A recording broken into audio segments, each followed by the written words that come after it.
To अज्ञात writer. ये देखो मैडम को, यहाँ सब मस्ती कर रहे हैं और इनको पहाड़ियों में दिलचस्पी है।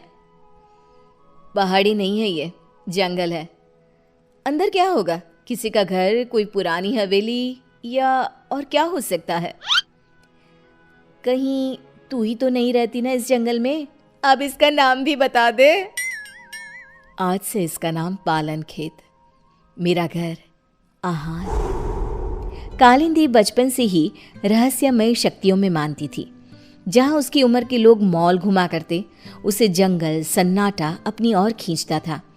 वो अपने सपनों को हकीकत से जोड़ने की कोशिश किया करती और अपने अनुभव को एक डायरी में लिखा करती थी, जिसके कारण उसके बेंचमेट उसका बहुत मजाक उड़ाया करते थे। फिर से कुछ लिखने बैठ गई तू? कितनी बोरिंग है रे तू। उफ। बस रुकती है और सभी नीचे उतरते हैं। वाटरफॉल के पास का नज़ारा बहुत ही खूबसूरत होता है। सब अपनी अपनी फोटोज लेने में लग जाते हैं, पर कालिंदी वाटरफॉल के नदी के बहाव को देखती रहती है। नीचे उतरना है क्या? उतर जा। सुष्मिता की बात पर कालिंदी चिढ़ जाती है और नदी के बहाव के साथ चलती हुई उसी जंगल में पहुंचती है जिसको उसने पालन खेत नाम दिया था। अंदर एक बहुत खूबसूरत सी हवेली होती है। वो अंदर क्या देखती है? एक औरत काले कपड़े में बैठी एक कुंड में आहुति दे रही है। ओम फट स्वाहा, ओम फट स्वाहा। वो औरत हवा में हाथ घुमाती है और उसके हाथ में अपने आप कुंड में डालने की आहुति आ जाती है। कालिंदी इसके पहले कि कुछ सोच पाती, उसका फोन बज जाता है। अगले दिन कॉलेज कैंटीन में जब सब लंच कर रहे होते हैं, कालिंदी गेट से अंदर आती है। यहाँ क्या कर रही है तू?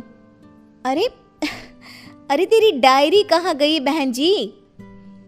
आज बड़ी सोशल बन रही हो कालिंदी, क्या बात है? सुष्मिता के सभी दोस्त कालिंदी को परेशान करने लग जाते हैं। कालिंदी रोती हुई कॉलेज के टेरेस पर जाती है। अब बहुत हुआ, इन लोगों की हेकड़ी ना उतारी मैंने तो मेरा नाम कालिंदी नहीं। कालिंदी बस पकड़कर पालन खेत निकल जाती है और उसी औरत के पास जाकर कहती है, मुझे मदद चाहिए आपकी। ये सब मुझे बहुत नीचा दिखाते हैं। अब तो यहाँ से या मैं मरकर जाऊंगी या बदला लेकर। वो जो कहते हैं उन्हें कहने दो। सामने देखो तुम्हारी डायरी और पेन। कल तुम इन्हें यहीं भूल गई थी ना? जाओ खोलो उसे। कालिंदी डायरी खोलती है। इसमें तो कुछ भी नहीं है, खाली है ये। पेन को उठाओ और कुछ लिखो। तुम जो चाहोगी वो मिल जाएगा तुम्हें। अब तो खुश हो ना तुम? कालिंदी पेन उठाकर किताब में लिखने लगती है। वहाँ बहुत सारी किताबें आ जाती हैं। ये तो सच में जादू हो गया। तुम्हारा मन बहुत अच्छा है बेटी, जाओ अब खुश रहो। कालिंदी वापस कॉलेज जाती है और अपनी ही धुन में मगन हो जाती है। उसकी खुशी बाकी लोगों से बर्दाश्त नहीं होती और उसके पीजी के कमरे के बाहर सभी ताका झाके करने लग जाते हैं। अब क्या मांगू? चांद, छोटा सा चांद हाथ में कैसा लगता होगा ना? ये क्या बकवास कर रही है? सही में तेरा ऊपर का माला खाली है। तुझे ही देखना था ना इसकी खुशी का राज। चलो। दोनों आगे बढ़ ही रहे होते हैं कि खिड़की से एक रोशनी आती है। दोनों देखते हैं कि कालिंदी के हाथ में सच में चांद है। ये मेरी आंखों का धोखा है। धोखा है, ऐसा कैसे हो सकता है? नहीं। ये भ्रम नहीं है, ये सच्चाई है। पर इसे ये कहां से मिला? सोच, अगर हम इसे चुरा ले तो? और रोहन उस पेन को चुराने में जुट जाता है। वो सोचता है कि रात को कालिंदी के कमरे के बाहर आग लगा देगा ताकि वो भागेगी और रोहन पेन चुरा लेगा। रात को रोहन पेन के लालच में आग लगाने जाता है, पर आग बेकाबू हो जाती है और कालिंदी कमरे से बाहर ही नहीं आ पाती। बचाओ, बचाओ! कालिंदी मर जाती है। मंदाकिनी को कालिंदी की मौत का एहसास हो जाता है। मार डाला उन्होंने मेरी भोली बच्ची को, अब कोई नहीं बचेगा। यहाँ आ बेटा, मेरे पास आ कालिंदी। कालिंदी की आत्मा वहां आकर अपना गुस्सा दिखाती हुई कहती है, हे सारी शक्तियों के देवता, अगर मैंने कभी भी किसी का भला चाहा हो तो मैं अपने सभी अच्छे कर्मों के बदले इंसाफ चाहती हूँ।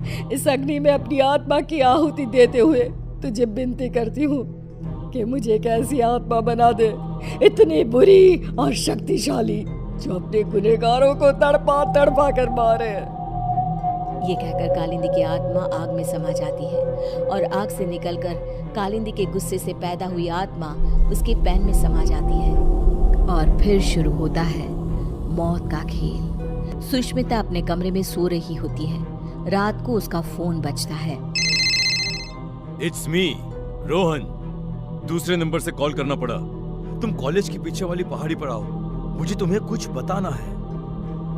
इसके पहले कि सुष्मिता कुछ बोल पाती, फोन कट हो जाता है। सुष्मिता नाइट ड्रेस में ही भागते हुए कॉलेज के पीछे की पहाड़ी पर जाती है। जंगल की धूत अंधेरे में दिखता है वो चमकता हुआ पेन। मान गए रोहन, तुम्हें आखिरकार पेन मिल ही गया। सुष्मिता पेन उठाने जाती है कि पेन में से कालिंदी की आत्मा बाहर निकलकर सुष्मिता को पहाड़ी के ऊपर से नीचे धक्का दे देती है। ये तो बस शुरुआत थी, सब मरोगे। और वही होता है, जिसने भी कालिंदी को दुख दिया था सब मर जाते हैं। पर आत्मा अब इतनी क्रूर हो चुकी थी कि वो रुकती ही नहीं। अब पेन और ज्यादा खून की प्यासी हो गई थी। एक दिन 16 साल का एक लड़का करण नदी के किनारे बैठा हुआ होता है। एक चमकती हुई पेन उसका ध्यान अपनी ओर खींचती है। उम्मीद है कि आपको हमारी ये कहानी पसंद आई होगी। कृपया हमारे चैनल को सब्सक्राइब करें और सभी अपडेट्स के लिए बेल